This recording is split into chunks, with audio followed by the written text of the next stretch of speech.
Well, hello. I may not live in Houston, but Houston, we got a problem. Hey, if you didn't know, it got really cold here, North Texas. Got down, just I think about in the single digits. Wind chills were way lower than that. My outdoor tubs do have some issues. Let me show you what I'm talking about here. Well, first of all, I did turn these, luckily the fry grow outs. I emptied them all out, moved the fry over to here. You see a problem? Yeah, I left everything running over here thinking that the big IBC tote in the back might be able to keep these smaller totes warm. I don't know what I was thinking because it got cold. It froze Saturday morning. It started freezing early in the morning, 2 or 3 in the morning, and it's now Monday about 5 o'clock and it's about 33 degrees out. So it's been below freezing ever since. Got down way down, super low at night, and it did not take too long to freeze up on me. Hopefully I'll add some pictures maybe this video to show you how bad things really got. Things are starting to thaw out. As you can see, my turtle pen, I left it running too, and everything's unplugged right now. But yeah, it got a little bad.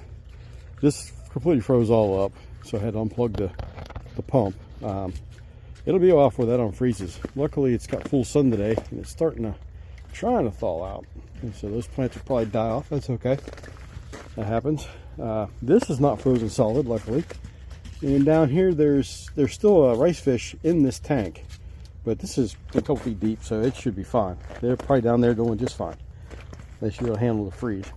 Oh, something kind of cool. This, where the water's on the ground. Look at that. That's liquid water. It didn't freeze at all. Well, I came home this afternoon and it was a tiny layer, maybe an 1/8 inch, 1/16 inch thick of ice. So that didn't freeze at all. This did freeze. And the water inside the sump is frozen. And it's hard to see here, but the IBC tote back here is pretty much a solid block of ice. I don't think it's solid, but it's a lot of ice. I don't know if these froze all the way through, if the tubs are completely frozen or not, but if they are, I've got a bunch of dead fish. If there's still some water down at the bottom, I might be okay. These are full of rice fish, so we'll see how this fares. As you can see, running water will freeze. Luckily, there was no water in the pipes I just discovered because I was able to turn the valve off.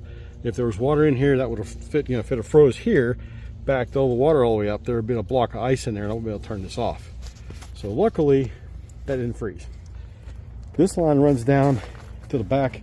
There's a valve at the bottom of that IBC tote I was going to try to turn off, but there's no way of turning it off because it's completely, it'll be a block of ice because that's at the bottom of it. There's got to be full ice in there unless it broke and drained all out. So that means this tubing or this PVC pipe running through here should be okay. I should not have any ice in there. Probably didn't break anything. That's good. I don't know about that, but it goes out and underneath. There's going to be water in that. May have expanded and broke it. We'll have to wait till it thaws. Luckily, power's off everything, and I've got to wait till everything thaws out. So there's not much I can do until it thaws. I turned the valves off because here's the problem. If I didn't turn the valves off, this would start filling full of water. It would have overflowed down here like it's supposed to, maybe. Or if it's all plugged up and the drain is iced up, it just overflowed water here and leaked here. It would have ran into the pipe, if it's not frozen, down on the sump like it's supposed to. Problem is, sump pump is turned off because that sump is full of ice, and I got a float valve in there that's in ice, so it's not going to work. So that would overflow onto the ground. And even if I did get this thawed out, be able to pump water, the end of that hose is in the IBC tote and it's in probably a foot of ice. There's no water going to go through that. So got a problem. Didn't really think that through when I built this, so I got to figure this out. My idea was, I was hoping to keep the system running and the moving water and that big volume of water in the tote back there would keep everything thawed out. Well, I wasn't thinking that through because what really happened was, yes, it did keep this as warm as possible. Problem is, it was moving heat energy from here. If I turned this off, it would have froze at the top and then it probably wouldn't have froze very far down. The walls would have froze, but the center would have been fine. There was still enough energy in there, and the pressure would have made the temperature of the water have to get colder to freeze, and the volume of it and all that stuff, and it'd be like insulation layer on it with the ice. It probably wouldn't have froze. That'd probably been fine. But I was pumping the water, letting the water run into here, and these little small totes. Well, each one of these small totes is going to dissipate the heat faster out into the air.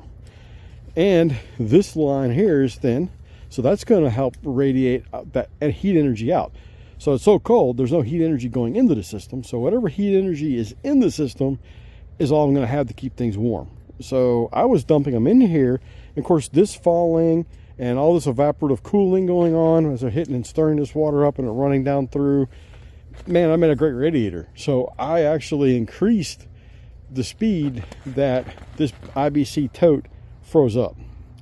So in the future, I'm going to turn everything off and just let it sit if I got cold water coming. That, or I might be able to put a heater in my sump. First thing to do, put the heater in the sump, put a good size heater in there, probably 500 watt butter heater in here. See how much power I got out here circuit wise and how much I can put in here. But a minimum 500 watt heater in there, probably 1,000 watt would be better. And then I could come out and with some heat tape for like mobile homes, underneath the mobile homes for the water, the pipes and stuff in there, they wrap those with tape and they plug them in and it keeps it warm. I could wrap some of this, either all of it or at least part of it, especially down there at the end. I would need to wrap for sure, start down there. And if I keep this warm, I keep that water coming in here warm, then that water would go into here, get heated up, and then dump into there, into the big tank.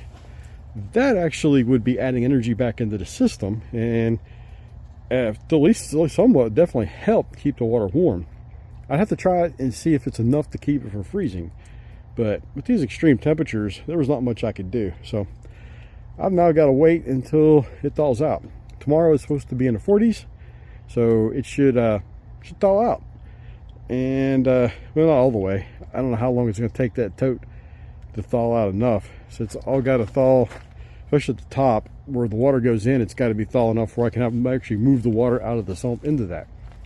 It's going to take a while. It's not going to be probably be, I say 2 or 3 days before I could even get water out of there. Because every night it's supposed to get back below freezing, then warm above freezing up afterwards. So yeah, we got a problem.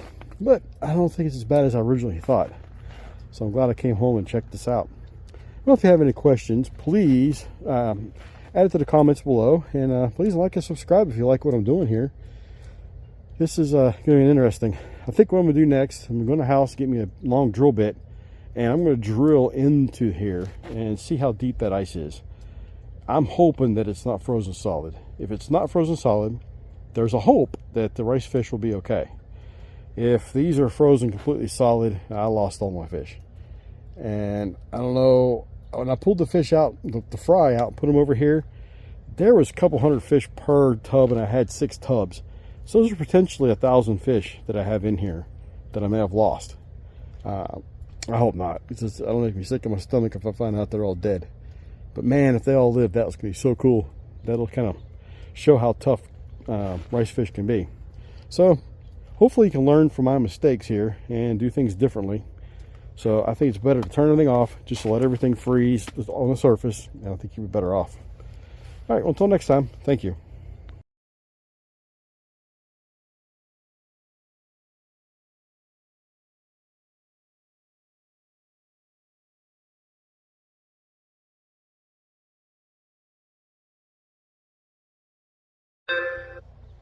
Okay, quick update. Let's drill some ice and see what happens.